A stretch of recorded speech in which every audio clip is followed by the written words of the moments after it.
Thursday Night Football coming up. Jets and Ravens tonight. Daniel Jeremiah, so kind to join us on the phone right now, lead draft analyst for NFL Network. DJ, listen to a little bit of your Move the Sticks pod, which is, it's a weekly ritual for me at this point. I mean, it's just so good. Hundreds of thousands of downloads on the Move the Sticks pod. Chock full of information.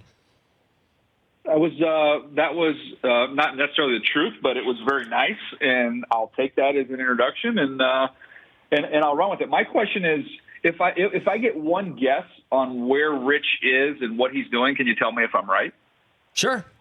Ooh, let's see. Is he out trying to recruit a quarterback from Michigan? Yeah, he's sleeping over someone's house. Well played. We can't comment on that, DJ. What's up, man? Speaking of quarterbacks, buddy, let me ask you about Lamar Jackson.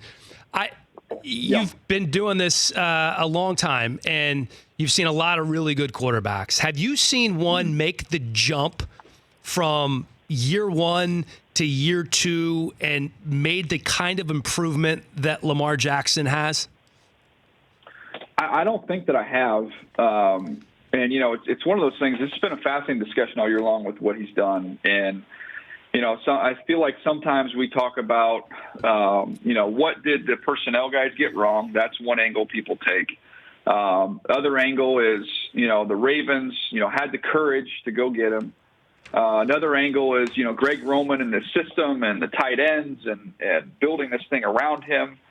And I think sometimes, dude, let's look at the obvious here. Lamar Jackson put in a ton of work and improved as a passer from one year to the next, deserves all the credit in the world for that. And he'd be the first to tell you that when he came in, he was a work in progress. And I think sometimes we're trying to find this storyline instead of let's just give him credit for a very talented football player who put in a lot of time and made himself a better player. And it's obvious to see what he's done.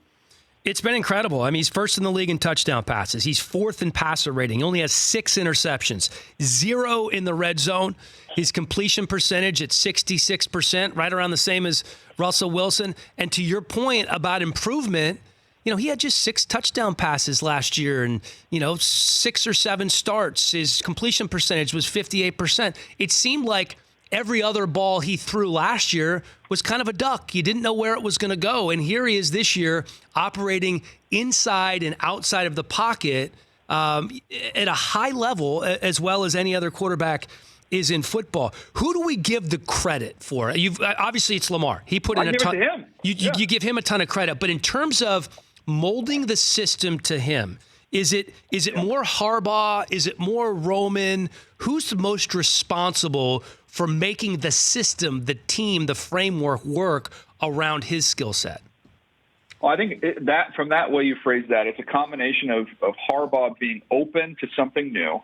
And then Greg Roman, deserves the bulk of the credit in terms of crafting the scheme, And look, Eric DeCosta's gone out and got the pieces that they needed. It was a complete whole vision that they all had. But Greg Roman has more intel on how to operate in a, option-based, quarterback run game way than any other play caller in the NFL because of his experience with Kaepernick and what they were able to kind of play with, what they liked, what they didn't like, what worked, what didn't work there in San Francisco. And he's taken it and just kind of evolved and grown it from that spot. So give Greg Roman a lot of creative credit there. But I still think, again, I come back to it, Dan. I mean, Lamar Jackson in college, 54.7% completion, 56.2, 59.1. Now, what does that tell you? Those are all lower completion percentage, but it tells you that each and every year he got better. Right. And we saw it last year from where he was in the NFL to where he is this year. This kid just continues to work, and he's self-made. And, I think we can talk about all the stuff around him. But, man, let's not lose sight of the fact this guy worked his butt off, and he's a dynamic athlete who's really made himself into a good quarterback. He is so fun to watch. After losing to Kansas City and Cleveland early in the year, he's beaten Pittsburgh, Seattle, the Rams, and Buffalo on the road. And, San Francisco and New England at home. I honestly think he doesn't play another game this year They've already clinched a playoff spot. You would crown him the MVP. Steve Young, the last quarterback to lead the MVP in touchdown passes and quarterback rushing yards. And back then, he only had 293 yards. Lamar's on pace to have over 1,200. Yeah, I mean, he's going to be the MVP. Now, not to throw water on the fire here, but the last couple games against very good defenses, mind you, in San Francisco and Buffalo, they're under 300 yards offense. Right. So, now I just hey, let's take a step back now. They still have a lot of work they need to do. I think the schedule, they're going to be fine get to the regular season, but once they get into the postseason, you're going to see a Chiefs team that I believe that'll be the third time they will have seen this offense, right? They saw it last year and then saw it again this year. And they're 2-0 against them. So that's a team that has some experience with them. If they run into New England again, Belichick's going to make some adjustments, having got a chance to see that for the first time earlier this year. So it's, I think a lot of people have just kind of said, oh, they're in the Super Bowl. Like, now this is it's so interesting here in the AFC, how this plays out, considering teams got a chance to see this. I saw it last year during the Charger games, from what that looked like the first time the Chargers saw it to what it looked like the second time, and it was a lot easier for those guys to kind of get a handle on it. Now, he still made plays in the second half of that game, but you can't simulate it on a practice field. You just can't. It's so different, and he is so explosive and so fast. You don't know what it's like till you get out there and see it firsthand. Well, to your point, 20 and 24 points the last two games against the 49ers and the Bills, but both of those still wins for the Ravens, which I think is pretty impressive. The poll question today, DJ, if you had a 5-year window to win, who's your quarterback? Lamar, Deshaun Watson, Mahomes, or Russell Wilson? Oh, man, a 5-year window. Those are all great options. That's why it's a great question, DJ. Yeah, it's a good question. I know you didn't come up with it. I'm going to go. Thanks, DJ. You know what? I would probably go Mahomes. I would go Mahomes. And one of the reasons with Mahomes, having seen him a lot over the last couple of years, like when they played the Chargers over in Mexico City, he had 3 runs over 20 yards. And I think, he's not, Lamar Jackson, Deshaun Watson in terms of mobility, but he can move around and he can use his leg if he needs to. And he's just got the most ridiculous, right arm that I've ever seen, what he can do there. So I think that would be for 5 years, knowing that he's only going to continue to get better. I think he'd be my pick. All right, let's go to these college quarterbacks now. Lead draft analyst for NFL Network. You're watching these guys and putting out great little clips on Twitter all season long. Joe Burrow already named the AP Player of the Year. I think he's a lock to win the Heisman. Is he a lock to be the first pick in your mind? He's a lock to, it's tough to say a lock these days, but I think I feel like he's a lock to be the first quarterback. The first overall pick, I would say he's the favorite because, it looks like the Bengals will have that pick. Right. I can make an argument about Chase Young, but, 9 times out of 10, maybe 10 times out of 10, if you need the next quarterback, you will take a really good quarterback over a great anything else. And that's what the decision they're going to have to make. So I would say he's definitely the favorite to be the first overall pick. I said earlier in the show that I think Tua Tagovailoa is going to be a top 5 pick, assuming everything checks out with the hip after the surgery and his rehab is on time. This was a generational talent, according to many. Do you feel like he's a top 5 pick, or Albert Breer said he feels like he could slide to the middle to even late in the first round? I've talked to probably 3 or 4 GMs that could be in the quarterback market that are not going to be picking in the top 10 that have jokingly told me, like, what do we have to put out there to get this guy to fall? Like, what do we need to do here? Like, I'm like, I don't play that game. I'm not doing that. But they're like, and I'm not saying Albert's doing that, but I'm just saying, like, There's a lot of people that are, wishfully hoping that somehow Tua is going to end up falling. As long as there's, I'm not a doctor, but it sounds like as long as there's good blood flow to his hip, that's something he's going to recover from. And if that's the case, there's too many teams that need quarterbacks. He's too talented. I don't envision any way that he's going to fall too far in the draft. Who's the next best guy? Is it Fromm? Is it Jacob Eason? I love the Utah State kid, Jordan Love, who has declared for the draft already. His numbers don't look good. His numbers do not look good on paper. But he is intriguing with his skill set, man, because he's big, athletic. He's got a huge arm. He's a lot like Drew Lock and we're seeing Locke really come on and play well. But I would say, you're talking about pretty clear. I think it's Burrow. Then to me, I think it's Tua.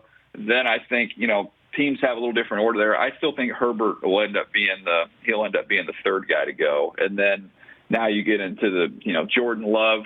The next three guys, Jordan Love, you're going to see what happens with Jacob Eason if he ends up coming out. He could be one that could shock people how high he could go out of Washington. And I think Fromm's a little bit behind those guys. Fromm hasn't had a great year. I want to move back to the NFL for a minute because there is such an incredible crop of quarterbacks that are going to be on the market this year. Just look free agency, think quarterbacks. Yeah. Who would you rather, Tannehill, Rivers, Brady? Ooh, I'm going to answer that question, then I'm going to go back with a question. So Tannehill, Rivers, Brady. If I have a team that's ready to win right now, like we are ready to go right now, I think I would probably lean towards Brady with the short term. And then I think when you're looking at the long drawn-out period of time, if you've got a young team that's kind of still growing and you want to be competitive for a longer period of time, I think you go Tannehill. But here was the question that I talked about on our podcast today, which I'd love to get Brockman in on this. We said go back to 2017. If you gave the Patriots a do-over, knowing all that's happened since then, and there were 3 straight Super Bowls, won 2 of them, would you have traded Brady at that time instead of Jimmy Garoppolo? Wasn't that the joking line that John Lynch said to Belichick, is Brady available? Well, yeah. Well, the funny thing is, you talk to people around the league, and they said they thought that because Belichick loved Garoppolo so much that you'll have an easier time getting Brady than you would getting Garoppolo from Belichick. Right. And then you just go back and look at it. So we were kind of going through it, like, what if? Okay. My thing was the question. I don't know. Like the 28-3 come from behind win over Atlanta. That was a Brady special. Maybe Garoppolo doesn't pull that off. The next year you lose to the Eagles in the Super Bowl. I don't think that changes anything. Nope. But last year, you trying to tell me that they don't win? I mean, what, 10-3 Super Bowl? They still win that Super Bowl with Jimmy Garoppolo. Would you agree? I think so. Yeah, I think so. I don't know, man. That's 2 Jimmy rings, Garoppolo DJ. For another 6 or 7. You got 6 or 7 more years now going forward with Jimmy Garoppolo. To me, it was like that was the one time, like the Patriots way. The Patriots, the way they've done business forever would have been to get rid of Tom. Right, exactly. They did it with all their great players. They cut Lawyer Malloy. They traded Willie McGinnis. They traded Deion Branch and then got him back for a lesser pick than they acquired. I don't know. It's tough to say. So Brockman. I use the movie reference, and Helly, you'll appreciate this because we're all of a similar age, of like Point Break. When they had to never go to the vault. It's within 90 seconds. Right, and then they go to the vault. Right. You're breaking your own rule, man. You're breaking your own rule. Yeah. Like that was the Patriots. They broke their own rule. But they got 2 rings out of it. But I know, and that's my question. My question is, would you have still got those 2 rings with Garoppolo? It's a fascinating conversation. I think you get one of them. I'm not so sure you would get 2. But do you have a window with this defense the way it is now going forward with Jimmy for the next 6 or 7 years that you might get one that Tom's not going to be around to get going forward? Are we convinced Jimmy Garoppolo is that dude? It was a different story, DJ, wasn't it, about a month ago? In that building, I know he doesn't lose football games. Those are things I know. Yeah. Oh, man. Hey, DJ, have you ever had a Do Your Job segment shot about you when you were an advanced scout for some of these teams? I did not, but can I explain? I don't know. I don't even know what's been said on this because I haven't really watched. I just know people were up in arms about it, and it was so dumb to me because there's no advantage to that whatsoever. This is whatever the Patriots you think of them or what they may have done in the past. This is 100% harmless. There's no upside there. The way I understand it, they're filming him as a pro scout. I've done that advance before. You get there during the game, you pull out your binoculars, you look at the signals to see what personnel grouping they're in, meaning they're in 21 personnel, 12 personnel, just the number of running backs and tight ends that are coming onto the field. I would write down on my paper, a fist means 12 personnel, 2 fingers up means 22 personnel. You give that sheet of paper to you put it in your advanced scouting report to the coaches that are up in the booth the next week. When they see the signal, they know which personnel to match on the field. You're not getting their play call. You don't know what they're going to do, schematically. We just know who's trotting out onto the football field. And so when they said this was them filming him doing his job, I was like, well, that's an easy misunderstanding because the video guy doesn't know. He's like, what are you doing in advance? Well, I look at the signals and I write them down and I give them to the coaches. Well, let's grab some B-roll. Let's get some video of the signals. Right. There's no competitive advantage that you're going to gain because they're getting all that information through the binoculars. Yeah, and this is some third-party freelancer that was hired, from somewhere in Ohio to go to Cleveland to shoot the piece. Advanced scout Daniel Jeremiah breaking the Patriots video Spygate situation down for us. Love that. DJ, hit me with there's 3 games that are intriguing to me this weekend. You have the Texans and the Titans, Rams at the Cowboys, and the Bills at Steelers. Which one of those 3 games is most interesting to you? To me, it's Titans-Texans, and I don't just say that because I'm talking to the preseason voice of the Tennessee Titans television broadcast. I actually do find that to be very entertaining. The way that the Tennessee is playing with Tannehill, the way they're running the ball, and the total Jekyll Hyde Houston Texans who, their ceiling is so high, but their floor is so low. You just don't know what you're going to get from them. And they play each other twice, right? I don't think they've played, so I think they've got 2 meetings coming up here down the stretch to really kind of decide that division. So that's one I'm keeping my eye on. And then selfishly, I'm telling you, I know I call the games. Don't sleep on the Chargers and the Vikings playing the Minnesota Vikings. The Minnesota Vikings, that's a scary game because the Chargers haven't lost a game by more than a score all season long. They're healthy with Derwin James and Russell Okung back in the lineup. They've got absolutely nothing to lose. That's a little bit of that's a scary one for the Vikings, in my opinion. Yeah, I feel like that's a different looking defense with Derwin James back in the lineup. And that was a good point, DJ. I'd actually forgotten that they play the Texans in 2 out of the last 3 games. You don't see that very often among division opponents. He is Daniel Jeremiah, lead draft analyst for NFL Network, longtime NFL scout, good friend of mine, Move the Sticks podcast. Check that out. It's a good listen. He always drops knowledge. DJ, thanks, buddy. You're the best, Dan Brockman, Del Tufo. Good to catch up with you guys. We'll see you later. All right, buddy. Be good. Bye-bye. Daniel Jeremiah, one of the very best in the business. For more of The Rich Eisen Show, tune to Audience Channel 239 on DirecTV for free on BR Live or download the Rich Eisen Show app.